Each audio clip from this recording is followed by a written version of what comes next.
Hello students, today we will discuss about chapter 3 Principle and Techniques of Management, प्रबंधन के सिद्धांत और तकनीकें। हमारे चैप्टर का नेम है प्रिंसिपल। तो प्रिंसिपल क्या होता है या सिद्धांत क्या होता है? हर एक इंसान का अपना एक सिद्धांत होता है कि नहीं, मुझे इसी तरीके से काम करना है। जो हमारा एक वे होता है काम करने का वो फिक्स होता है, ठीक है। तो उसी तरीके से मैनेजमेंट के लिए भी डिसाइडेड किया गया कि नहीं, मैनेजमेंट जो किया जाएगा वो इसी तरीके से किया जाएगा। अब मैनेजमेंट के काम को डिसाइड करने के लिए, उसके प्रिंसिपल को, उसके स्टेप्स को डिसाइड करने के लिए दो व्यक्तियों ने सबसे ज़्यादा काम किया। वो उनमें से एक थे हेनरी फायोल और एक थे एफ.डब्ल्यू. टेलर। तो अभी हम जो पढ़ेंगे प्रिंसिपल्स, वो हम पढ़ेंगे एफ.डब्ल्यू. टेलर के सभी प्रिंसिपल्स के बारे में, ठीक है। तो एफ.डब्ल्यू. टेलर ने क्या क्या प्रिंसिपल्स दिए वो हम अब पढ़ते हैं, आगे देखते हैं, ठीक है। तो इसमें ये कहा गया है universal accessible principle of management. इसका फर्स्ट पॉइंट आता है हमारा डिवीज़न ऑफ वर्क। काम को किस तरीके से बांटा जाए कि उसकी स्पेशलिटी भी हो जाए और काम भी हो जाए और वर्क टास्क भी कंप्लीट हो जाए और पूरा भी काम भी पूरा हो जाए, ठीक है। तो कार्य का विभाजन कर दिया गया। अब कैसे कर दिया गया है कार्य का विभाजन? जैसे टेक्निकल वाले अपना काम करेंगे, ठीक है। अब डिज़ाइनिंग वाले डिज़ाइनिंग का काम करेंगे, पैकिंग वाले पैकिंग का काम करेंगे, जिनका ग्रेडिंग का काम है वो ग्रेडिंग का काम करेंगे। तो इस तरीके से सबका अलग अलग काम बांट दिया गया, ठीक है। तो उसी वे में हर कंपनी में, हर एक ऑर्गेनाइजेशन के अंदर जो काम होता है वो इसी तरीके से होता है कि भाई जो लेबर है वो लेबर का काम करेंगे, जिन जिन डिपार्टमेंट्स को अकाउंट्स का वर्क दे रखा है वो अकाउंट्स का वर्क करेंगे, जिस डिपार्टमेंट को डिज़ाइनिंग का वर्क दे रखा है वो डिज़ाइनिंग का काम करेंगे। इसी तरीके से हर एक डिपार्टमेंट को, हर एक काम को अलग अलग डिपार्टमेंट में डिवाइड कर दिया गया ताकि काम इजीली, आसानी से हो सके, ठीक है। नेक्स्ट टॉपिक, सेकंड पॉइंट है हमारा अथॉरिटीज़ एंड रेस्पॉन्सिबिलिटीज़, अधिकार एवं दायित्व। तो अधिकार, अथॉरिटीज़, अब अथॉरिटीज़ क्या होता है कि किसी को भी अथॉरिटी देना, पावर देना किसी भी काम को पूरा करने के लिए, ये होती है उसकी अथॉरिटी, ठीक है। सेकंड इसी के अंदर दे रखा है रेस्पॉन्सिबिलिटी। अब जिसको अथॉरिटी दी गई है काम को करने के लिए, पावर दी गई है, तो उसकी रेस्पॉन्सिबिलिटी भी तो बनती है कि काम किस तरीके से होगा। अगर अधिकार दिया गया है तो उसका दायित्व भी तो देंगे।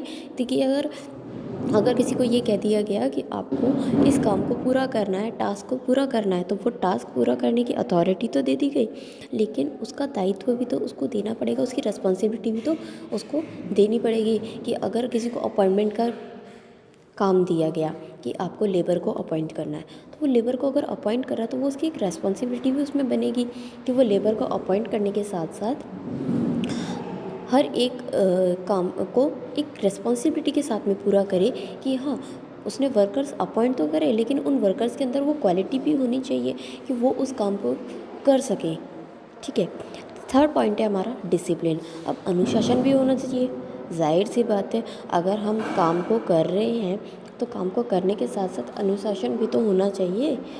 अथॉरिटी दे दी, रिस्पॉन्सिबिलिटी दे दी, काम को बांट दिया, लेकिन अब स्कूल को ही देख लो, अगर स्कूल में डिसिप्लिन नहीं होगा, ठीक है, तो क्या जो काम जिस तरीके से दिया हुआ है उस तरीके से हो पाएगा?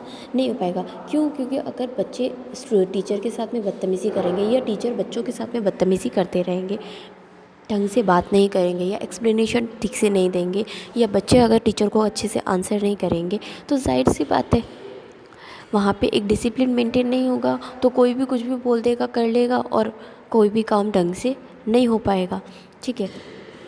अब दे रखा है आपका फोर्थ पॉइंट आपका है यूनिटी ऑफ कमांड, आदेश की एकता। आदेश की एकता कैसे हुई? यूनिटी ऑफ कमांड, जब कोई भी काम को किया जाएगा, कोई कमांड दिया जाएगा तो उसको एक एकता के साथ में किया जाता है, यूनिटी के साथ में किया जाता है। कि जैसे टीम वर्क हुआ, ठीक है, तो टीम मिलकर के एक साथ काम करती है। अगर टीम के हर एक मेंबर अलग अलग तरीके से काम करेंगे तो वो पूरी तरीके से काम सही से नहीं हो पाएगा। तो टीम को एक साथ मिलकर के काम करना चाहिए। इसीलिए जो कमांड दिया जा रहा है किसी डिपार्टमेंट को, वो कमांड उसको एक साथ मिलकर के पूरा करना चाहिए। तो लेबर की भी जैसे टीम बनाई जाती है कि जो वर्कर्स होते हैं उनकी जो टीम बना दी गई, श्रमिक जितने भी हैं उन श्रमिकों की जो एक टीम बनाई गई है, तो वो टीम को क्या किया जाएगा, वो टीम एक साथ काम करेगी। जो ग्रुप बनाया गया है कि हाँ भाई ये 5 लोग ये काम करेंगे, ये 5 लोग ये काम करेंगे, तो वो उस एक साथ मिल कर के काम करेंगे, तो वो हो गया यूनिटी ऑफ कमांड। ठीक है, आदेश की एकता।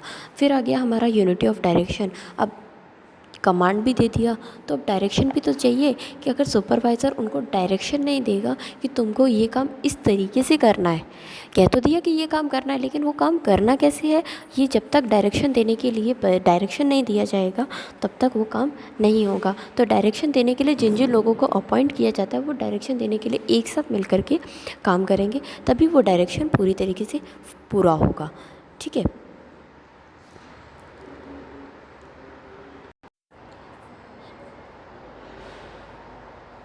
अब नेक्स्ट है हमारा subordination of individual interest for collective interest. सामूहिक हितों के लिए व्यक्तिगत हितों का समर्पण।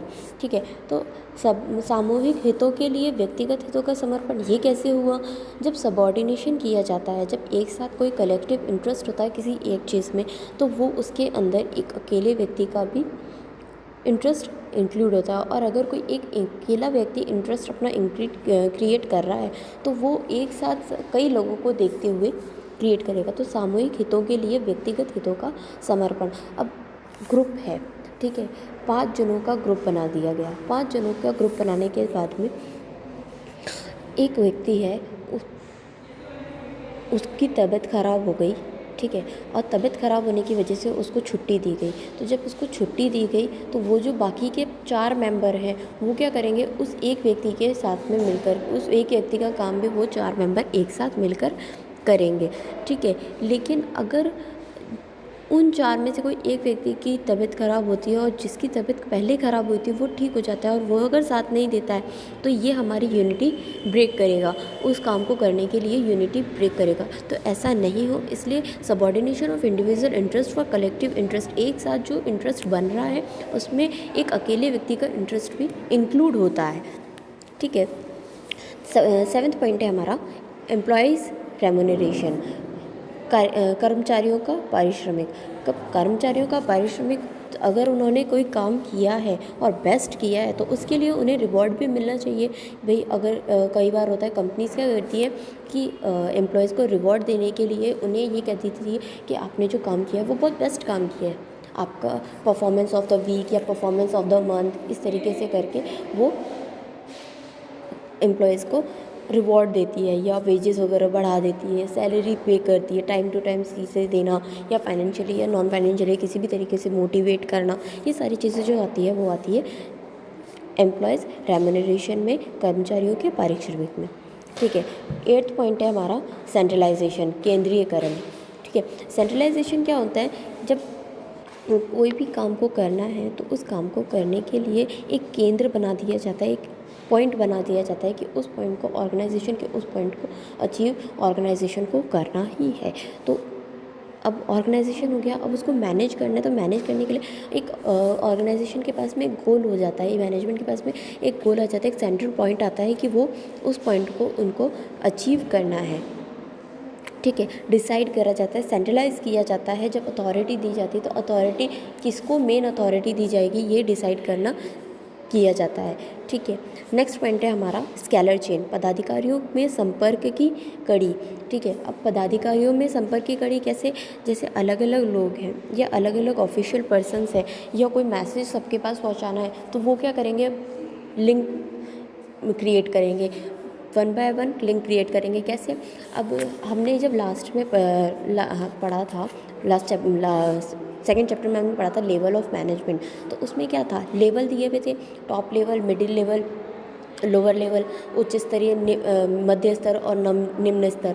तो जो उच्च स्तर वाले थे, जो टॉप लेवल वाले थे, वो क्या कर रहे थे, डिसाइड कर रहे थे एम को, और उस एम को वो क्या कर रहे थे, शेयर कर रहे थे मिडिल लेवल के साथ में, मध्य स्तर वालों के साथ में, ताकि उस काम को वो लोअर लेवल तक पहुंचाएं। और लोअर लेवल वाले क्या कर रहे थे, निम्न स्तर वाले क्या कर रहे थे, उस काम को, उस एम को कंप्लीट करने के लिए वर्कर्स तक अपनी बात पहुंचा रहे थे। तो ये क्या चल रही थी, एक चेन चल रही थी कि पहले टॉप लेवल के पास गया, फिर मिडिल लेवल से मिडिल लेवल के पास आया, फिर लोअर लेवल के पास आया, फिर वर्कर्स के पास आया, वर्कर्स ने काम को कंप्लीट करा, देन लोअर लेवल ने उसकी रिपोर्ट, लोअर लेवल को उसकी रिपोर्ट मिली, उसकी लोअर लेवल से उसकी रिपोर्ट मिडिल लेवल के पास गई, मिडिल लेवल से टॉप लेवल के पास गई। तो इस तरीके से क्या है, 1 बाय 1 स्टेप्स जो है वो एक चेन की तरह चलता रहा कि हाँ, जैसे चेन नहीं टूटती उसी तरीके से मैनेजमेंट नहीं बंद होता है, और जब मैनेजमेंट नहीं रुकता है तो उसी तरीके से ये प्रोसेस जो है कंटिन्यूली चलता रहता है, लगातार ये प्रोसेस चलता रहता है। ठीक है, नेक्स्ट है हमारा ऑर्डर, व्यवस्था। ठीक है, जब ऑर्डर दिया जाता है, ऑर्डर का मतलब होता है कि कोई भी एक फ़िक्स प्लेस करा जाता है, कोई एक ऑब्जेक्ट देख लिया जाता है कि हाँ, इस ऑब्जेक्ट को कंप्लीट करना है, तो उस ऑब्जेक्ट को किस तरीके से कंप्लीट किया जाएगा उसके लिए ऑर्डर दिए जाते हैं कि हाँ, आपको व्यवस्था सही रूप से रखनी है ताकि जो पर्पस है किसी भी इस प्रिंसिपल का वो प्रॉपर तरीके से वर्क कर सके।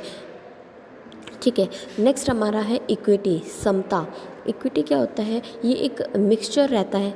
ठीक है, मिक्सचर होता है न्याय और दयालुता का, काइंडनेस और जस्टिसनेस का, काइंडनेस और जस्टिस का। अब काइंडनेस और जस्टिस इसमें कहाँ से आ गया, तो जाहिर सी बात है, अगर कोई व्यक्ति 4 लेबर है, काम 10 लेबर जब काम कर रहे हो, 10 लेबर में से किसी एक व्यक्ति ने गलती करी और उसी गलती को कभी दोबारा दोहराया गया, तो वो जो पहली बार जिसने गलती करी थी उसको जो जस्टिस दिया गया, उसके साथ में जो न्याय किया गया, वही न्याय अगले के साथ भी किया जाए, इस चीज़ का ध्यान रखा जाए।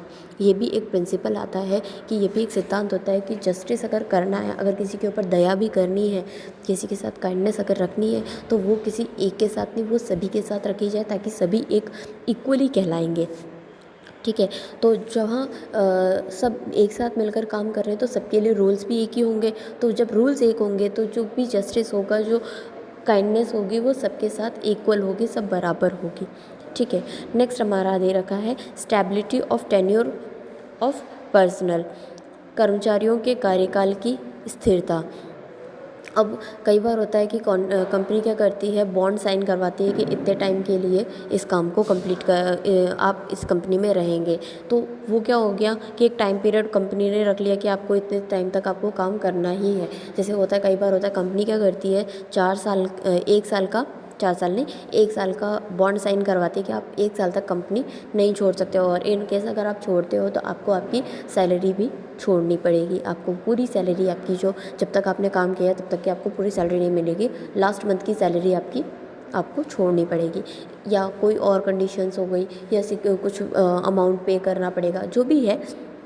ठीक है, हर कंपनी की अपनी अपनी कंडीशंस होती है। उसी तरीके से जब इसीलिए कर्मचारियों के कार्यकाल की एक स्थिरता होती है कि हाँ, उनको काम इसी तरीके से करना है, एक कैपेसिटी होती है उनकी कि हाँ, काम वो किन सर्कमस्टेंसेस के अकॉर्डिंग करेंगे।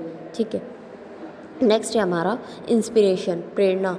जाहिर सी बात है, अगर हम हर एक चीज़ कर रहे हैं, डिवाइड कर रहे हैं काम को, काम के ऊपर कमांड रख रहे हैं, ये डायरेक्शन रख रहे हैं, ऑर्डर दे रहे हैं, हर एक चीज़ अगर हम कर रहे हैं तो इंस्पायर करना भी ज़रूरी है। अगर हम मोटिवेट नहीं करेंगे किसी को काम के लिए, काम को करने के लिए, तो जाहिर सी बात है कोई काम ढंग से नहीं कर पाएगा। तो इंस्पिरेशन भी होना ज़रूरी है, मोटिवेशन होना ज़रूरी है। मोटिवेट तो कर लेंगे लेकिन इंस्पायर होना भी। वर्कर्स अगर काम कर रहे हैं तो वर्कर्स के लिए एक इंस्पिरेशन होना चाहिए कि अगर वो इस बेस्ट काम को करते हुए आगे बढ़ सकते हैं, इस काम को अगर करते हुए बेस्ट तरीके से करते हुए आगे बढ़ सकते हैं, तो उसी तरीके से हम भी काम को करते हुए आगे बढ़ सकते हैं।